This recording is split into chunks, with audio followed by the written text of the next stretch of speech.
বাংলাদেশ এবং পাকিস্তানের বাণিজ্য মন্ত্রীদের যে বৈঠক, এই বৈঠক এবং আরও বিষয় নিয়ে আমরা কথা বলবো। আলোচনার জন্য আমাদের সঙ্গে যুক্ত হচ্ছেন Bangladesh institute of international and strategic studies BIISS এর গবেষণা পরিচালক ডক্টর মাহফুজ কবির।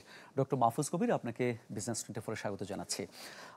বাংলাদেশ এবং পাকিস্তানের বাণিজ্যমন্ত্রী এবং পররাষ্ট্রমন্ত্রীদের যে আলোচনার বিষয়টা দীর্ঘদিন পর হলো, আশা করা হচ্ছে যে কি দীর্ঘদিন পর এই আলোচনা বাংলাদেশ এবং পাকিস্তানের বাণিজ্য সম্পর্ক নতুন উচ্চতায় নিয়ে যাবে। আপনার মতামত জানতে চাই। হ্যাঁ, ধন্যবাদ। আসলে বাংলাদেশ এবং পাকিস্তানের মধ্যে যে বাণিজ্যিক সম্পর্ক সেটা কিন্তু একেবারে পাকিস্তানের পক্ষে, এবং আমরা দেখতে পাই যে প্রায় 628 মিলিয়ন ডলারের আমরা পণ্য আমদানি করি। 2023-24 অর্থ বছর এটা হিসাব, বাংলাদেশ ব্যাংকের লেটেস্ট স্ট্যাটিস্টিক্স।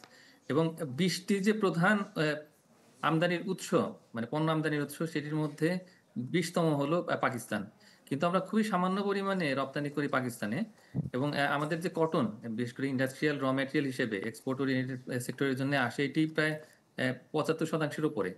এবং এটি ছাড়া বেশ কিছু এই যে খনিজ পণ্য রয়েছে এবং খাদ্যপণ্য আছে, ম্যানমেড ফাইবার আছে, এগুলো আমরা আমদানি করছি পাকিস্তান থেকে।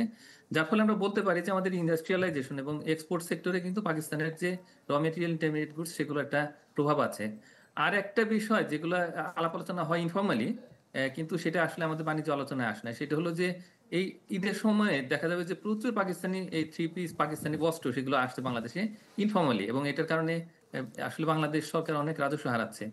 তো এই বিষয়গুলো আসলে আমার মনে হয় যে খুব ইম্পর্টেন্ট, এবং আমাদের দেশ থেকে কিভাবে পাকিস্তানে আরো এক্সপোর্ট বাড়াতে পারি সেটা নিয়েই আমার মনে হয় কি যে এখন এই বাণিজ্য আলোচনাটা হলে, সেটা আমি মনে করি যে দুটো দেশের মধ্যে বাণিজ্য সম্পর্ক যেমন জোরদার হবে, তেমনি করে বাংলাদেশের সঙ্গে পাকিস্তানের যে একটা বাণিজ্য ঘাটতি রয়েছে, বিশেষ করে যে আমরা প্রায় 75 মিলিয়ন ডলারের মতো আমরা এক্সপোর্ট করছি, কিন্তু ইম্পোর্ট করছি অনেক বেশি।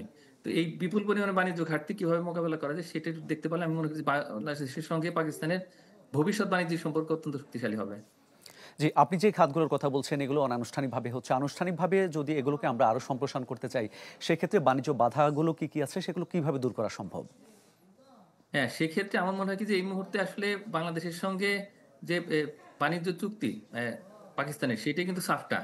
সাফটার বাইরে সেরকম কোনো আসলে চুক্তি নেই। তো এখন একটা চুক্তি যদি করা যায়, এবং এই চুক্তির মধ্যে যেটা হবে যে দুই দেশের মধ্যে যে বাণিজ্যের ক্ষেত্রে লজিস্টিক যে ব্যারিয়ার গুলো আছে সেগুলো দূর করা। আমরা দেখতে পাই যে আসলে পাকিস্তান থেকে যে জাহাজ ভর্তি করে যে সমস্ত পণ্যগুলো আসে, সেগুলো ফেরত যাওয়ার সময় কিন্তু আসলে আমাদের সেরকম কোনো পণ্য থাকে না ওই জাহাজে দেওয়ার মতো করে। তো যার ফলে কিন্তু এই আমাদের ঠিক বাণিজ্যটা খুব লাভজনক হয় না। আমাদের অনেক পণ্য রয়েছে। তো সেই পণ্যগুলো বাণিজ্য চুক্তি বা বাণিজ্য আলোচনার মধ্যে যদি আসে, তাহলে সেটা খুব ভালো হয়। বিশেষ করে আমি বলব যে আমাদের যে খাদ্য পণ্যগুলো আছে, খাদ্য প্রক্রিয়াজাতকরণ পণ্য আছে, আমাদের লাইট ইঞ্জিনিয়ারিং আছে, ইলেকট্রিক্যাল ইলেকট্রনিক গুডস আছে, ফার্মাসিউটিক্যাল প্রোডাক্ট আছে। এগুলো কিন্তু খুবই সম্ভাবনাময় পণ্য। তো আমরা যখন বাণিজ্য আলোচনা করছি, এবং তারাও কিন্তু ইয়ে পাকিস্তানের দিক থেকে বলছেন যে একটা ভালো সম্ভাবনা রয়েছে। তো তাদের দেশে জনসংখ্যা প্রায় 25 কোটি, এবং আমাদের মতোই কিন্তু সোশিও ইকোনমিক স্ট্রাকচার, তাদের কালচার একই রকম।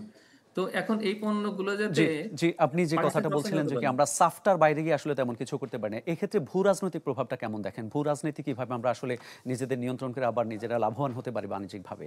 হ্যাঁ, আমরা সবসময় বলি যে বাংলাদেশের অর্থনৈতিক স্বার্থটা কিন্তু আসলে এই যে কূটনৈতিক যে প্রক্রিয়া, সেগুলোর থেকে দূরে রাখা উচিত, এবং সেইভাবে আমরা রেখে চলেছি।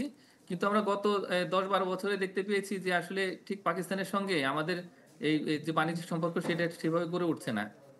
যদিও তাদের আসলে প্রোডাক্ট বেসটা অতটা বেশি বিস্তৃত নয়, এবং বাংলাদেশও কিন্তু আসলে চেষ্টা করেনি আগে সেরকম ভাবে যে তাদের দেশে মানে পাকিস্তানের রপ্তানি বাড়ানোর জন্য।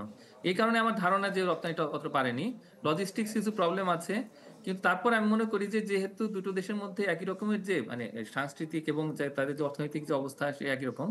তো এখন এই ভূরাজনৈতিক যে বিষয়গুলো আছে, সেগুলা কিন্তু আসলে পরিবর্তনশীল। এখন যে পরিবর্তনগুলো আসছে, তাতে আমার কাছে মনে হচ্ছে যে এখন কিন্তু একটা ভালো সম্ভাবনা রয়েছে যে এই যে বাণিজ্যের বাধাগুলো দূর করা এবং বাণিজ্য বিনিয়োগ বিষয়েই কিন্তু আসলে আলোচনা করা যায়। তার কারণ বাণিজ্যের সঙ্গে বিনিয়োগও সম্পর্কিত।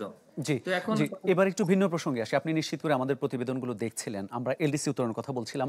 এলডিসি গ্র্যাজুয়েশনের জন্য ব্যবসায়ীরা আরো ৬ বছর সময় চেয়েছেন। এই বিষয়টাকে আপনি কিভাবে দেখছেন? আমি মনে করি যে এইটা আসলে আরো আগে থেকে বলা উচিত ছিল। হ্যাঁ? আমরা তো এলডিসি গ্র্যাজুয়েশনটাকে টপ ডাউন প্রসেস হিসেবে দেখি। মানে 2017 তে যখন আমাদের ওই অ্যাপ্রুভালটা এলো, এবং তারপরে 2024 এ আমরা গ্র্যাজুয়েট করব, এরকম একটা টাইমলাইন ইউএন থেকে তৈরি করে দেওয়া হলো। পুরো বিষয়টাই ছিল হচ্ছে যে সরকারের নিজস্ব উদ্যোগ থেকে করা, এবং আসলে ব্যবসায়ীদের সঙ্গে, মানে ব্যবসায়ীরা তো মেইন স্টেক হোল্ডার। তাদের সঙ্গে আলাপ আলোচনা না করেই কিন্তু জিনিসটা করা হয়েছে। আমি মনে করি যে ব্যবসায়ীরা আগেও বলেছেন, কিন্তু এখন যেভাবে জোরালোভাবে বলছেন, এটার মূল কারণ হচ্ছে তারা যে আশঙ্কা করছেন বড় রকমের যে আমাদের এক্সপোর্টে ধস নামতে পারে। তো সেটা কিন্তু আমার মনে হয় যে একেবারে অমূলক নয়। এবং যেরকম চাচ্ছেন যে ৬ বছর, আমি মনে করি যে ২০৩১ খুব ভালো একটা সময়। মানে এই ৬ বছরের মধ্যে আমাদের পুরো প্রস্তুতিটা হয়ে যাবে আশা করি। তার কারণ এর মধ্যে রাশিয়া-ইউক্রেন যুদ্ধ দেখেছি, কোভিড দেখেছি, এবং আসলে যে অর্থনীতির যে বিপর্যস্ত অবস্থা, ব্যাংক খাত, শেয়ার বাজার, এগুলো সবকিছু কিন্তু আমরা দেখলাম যে খুব স্ট্রাগল করছে কিন্তু অন্তর্বর্তী সরকার। তো এই অবস্থায় ব্যবসায়ীরা যে প্রস্তাবটা দিয়েছেন বা তারা যে দাবিটা করছেন, এটা অত্যন্ত যুক্তিসঙ্গত এবং সরকার কিন্তু সক্রিয়ভাবে এটি বিবেচনা করতে পারে। অনেক ধন্যবাদ আপনাকে আমাদের সময় দেওয়ার জন্য।